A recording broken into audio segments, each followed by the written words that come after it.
I don't know if you can see that. This was supposed to be a new record, new when I bought it. But anyway, when I did the last two videos, or the first video of the two-part series, where I looked at the picture discs, I noticed that this is all manky, it's all sticky, I've got something stuck on it. So, especially look, it's on the grooves there, so I shouldn't be so nervous about this, but I bought, about a month ago now, I bought some record cleaning stuff.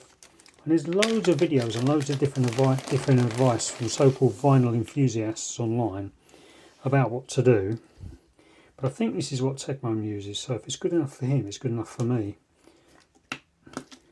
And back in the day, when I was when everyone was into records, it was just the way you bought your music. The ultimate cleaning solution, not solution, but the ultimate cleaning aid you could have was a felt pad. But call me a curmudgeonly skeptic, but there's a lot of the vinyl enthusiasts talk about buying a carbon fibre brush to clean your records with. They're anti-static brushes, but carbon fibre is not conductive, so I'm not sure how it can actually remove any static from a record. If you are a vinyl enthusiast, please don't hate me, and you might want to look away now. So apparently this stuff you spray on a couple of squirts is good enough for a 12-inch, but this is 7-inch, not very fine mist. You spray it on and then wipe in a circular motion, which isn't easy to do when you've got a camera in front of you. I suppose doing like that would work. It contains alcohol, some other stuff as well, so I'm going to put a link to it in the description box. I can't remember where I got it. I think I got it from Amazon. So let me have a look off camera, see if that made any difference. Yeah, it did make quite a bit of difference. I'm going to give it one more spray because there was something on the record itself.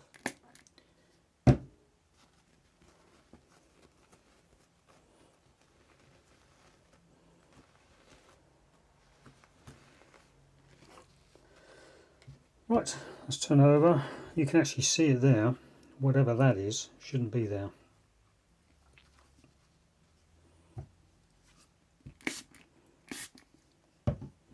Just give it a few seconds to sit, and whatever is in there. I mean, if it's alcohol, then if it's on there for a little while longer, then it's going to start eating into whatever it is that's stuck on there.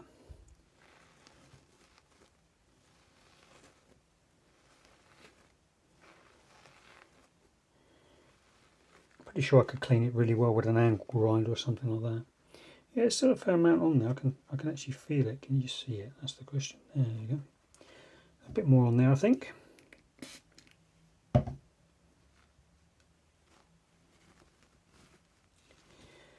And I hope you're having a laugh at my expense if you are an enthusiast.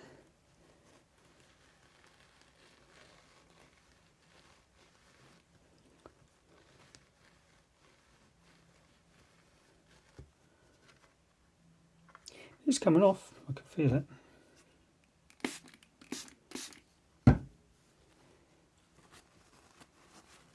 I bought these for fun. I think the whole lot was about £40 for 3 7-inches and one 12-inch.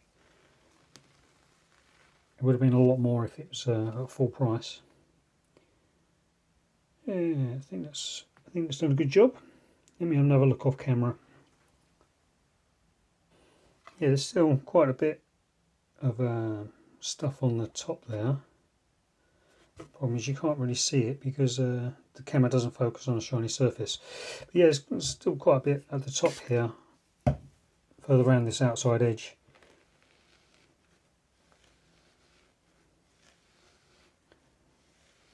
I suppose the proof will be when I put it on the turntable and play it. I know you're not supposed to touch your records, but yeah, I think it's less danger me touching this record than playing it in the condition it's in.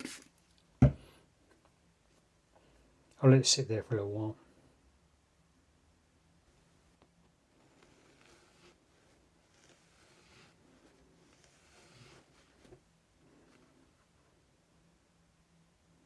That looks better for sure.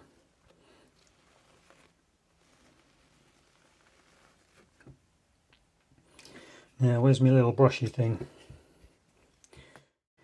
So I think most enthusiasts clean these while they're on the turntable itself, and they hold this onto the record as it's spinning.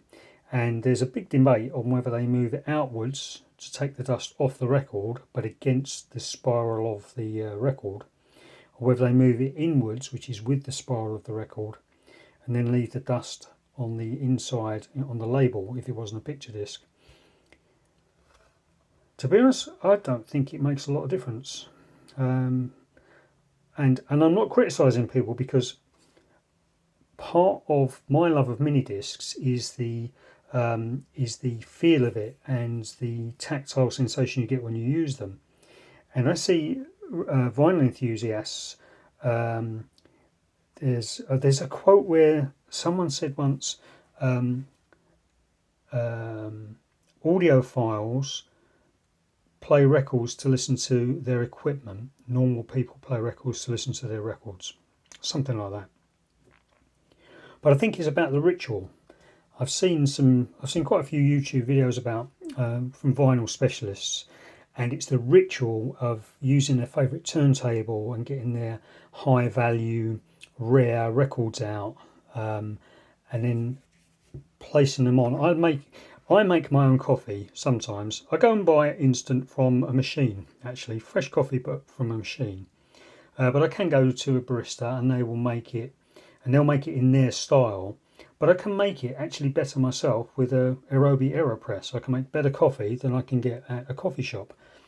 And it's part of the ritual of making the coffee, or the ritual of brewing the tea. And that's the way I see vinyl enthusiasts. Me, I just want a bit of nostalgia and I want to play a record. And that's what I'm going to do now. Thanks for watching.